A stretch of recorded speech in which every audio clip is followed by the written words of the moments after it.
Well, hello there, cutie. It's Aaron from Reeducation, and today we're going to talk a little bit about the sex industry. Something that I know a little bit about, considering I've been involved in the sex industry for at least a few years now, off and on, in different various forms. And I'm coming today,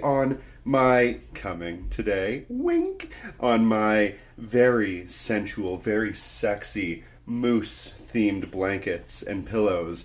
Obviously, in Canada, that is the largest aphrodisiac you could ever possibly want. So I thought I'd talk to you today while sprawled out on this luxurious flannel sheet. Oh, amazing. So anyway, today I'm going to talk a little bit about the sex industry and basically why so many leftists are against sex work. Now, like I said, I've been involved in the sex industry in a lot of different ways over the course of many, many years. And one of the things that I've noticed a lot, especially since I've gotten involved in YouTube, is how against the sex industry so many leftists are, which really doesn't make a whole lot of sense to me, considering when I think of leftists, I usually think of, a bunch of hippy-dippy wanderers just out in the middle of the forest fucking each other. That's kind of what I think about when I think about leftists. Mostly what I think about when I think of an anarcho-communist commune, actually. A lot of really, really attractive leftists all jumping in a pile naked. That sounds like a good time to me.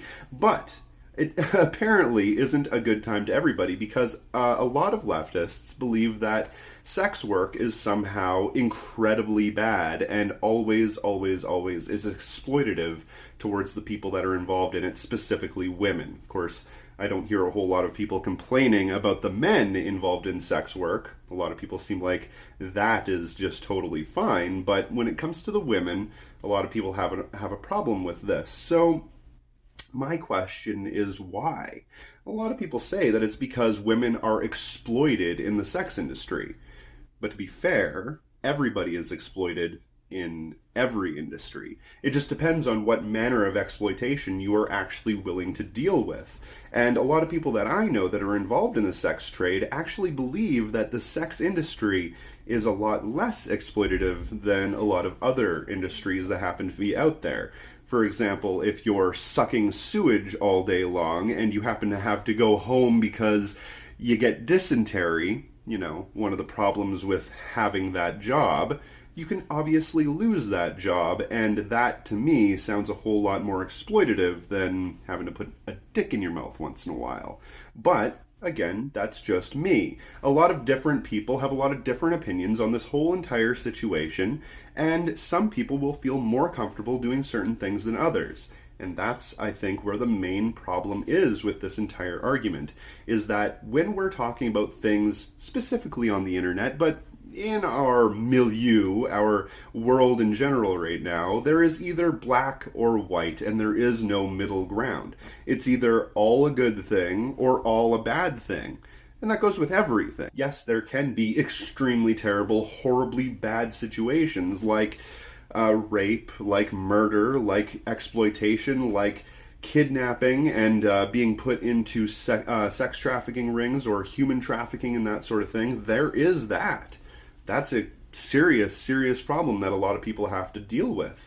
Now, we're kind of taught throughout our entire lives that anything to do with sex is obviously a bad thing. It's obviously the worst possible thing that you could possibly do. But all of this really does stem from a very puritanistic mindset, something that comes from a long, long history in the United States and Canada of us just not really grasping the human condition and basing all of our understanding about sex and sexuality and that sort of thing within this religious framework, within this puritanistic mindset.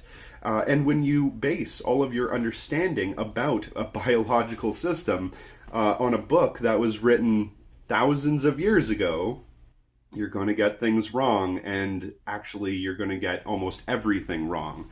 Now, like I was saying, the sex industry does exploit people. There are good, there are bad, but so does every other industry. So it's not exactly like the sex industry is specific to exploiting people.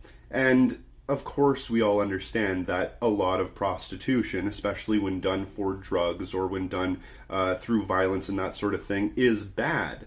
But there are also a large number of people, specifically a lot of people that I'm friends with, who have chosen that industry because it's something that they want to do. They've looked at the prospects of all of the different things that are happening within the world right now, and they've decided that selling their ass happens to be less exploitative than having to work 8, 10, 12, 14, 16 hours a day, sometimes without weekends or lunch breaks or anything like that. When we're looking at an industry or an economy or an entire world that bases its entire existence on the exploitation of its workers, of its people, of its poor, then obviously a lot of people are going to look at the sex trade industry and think, yeah, that's not actually that bad. That's actually somewhat less exploitative than having to work that labor job and literally losing limbs.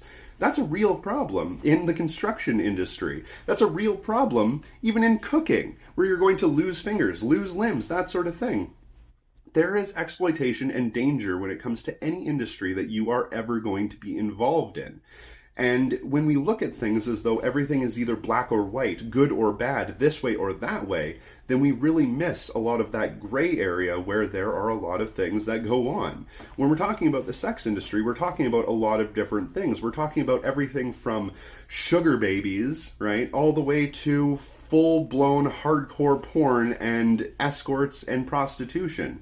And I know a lot of people that work in the sex industry don't like the word prostitution and that sort of thing. They prefer the word sex work, and I totally agree with that. But for the sake of this video, I am going to use a lot of regular words that just normal people on the street use. So obviously, there are those certain situations where a lot of that can be a major problem.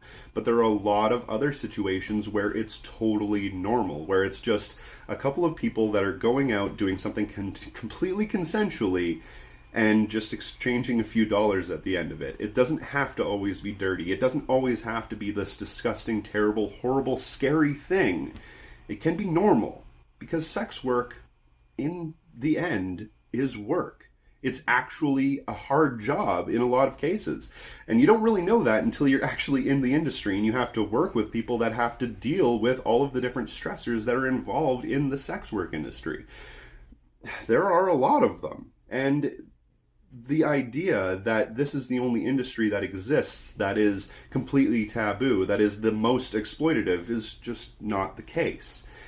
Like I said, I've done sex work in various different forms throughout the years, and I have a ton of friends in the industry, and they will all agree with me on this one. Sex work is work, and it's not easy work either.